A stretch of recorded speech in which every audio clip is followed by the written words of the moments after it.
2 tirs. Une cible détruite.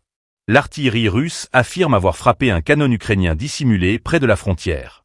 Un coup précis, chirurgical, qui relance la guerre de contre-batterie à un niveau d'intensité rarement atteint depuis le début du conflit. Avant de plonger dans les détails, abonnez-vous et partagez cette vidéo. Ce qui suit révèle les dynamiques réelles d'une guerre d'usure où chaque tir façonne l'issue du front.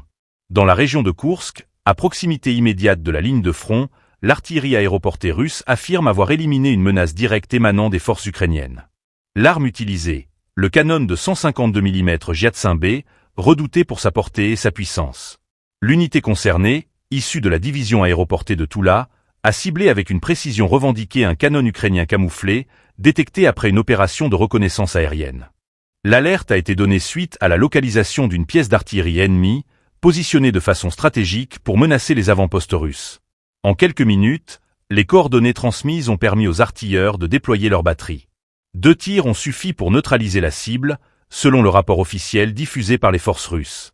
Cette action s'inscrit dans un contexte de guerre de position, où la contre-batterie joue un rôle crucial.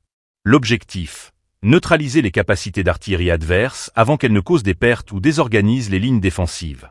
Une logique d'épuisement mutuel, menée au rythme d'opérations quotidiennes, invisible mais déterminante.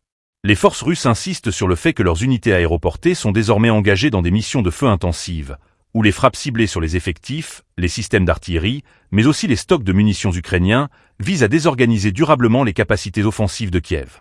Du côté ukrainien, aucune confirmation indépendante n'a été faite concernant cette frappe précise. Cependant, les zones frontalières de Koursk, Belgorod et Bryansk ont fait l'objet ces dernières semaines d'intenses échanges d'artillerie, preuve que la guerre de contre-batterie s'amplifie. L'enjeu pour Moscou, maintenir une pression constante sur les positions avancées ukrainiennes, empêcher les concentrations de troupes et freiner tout projet de contre-offensive.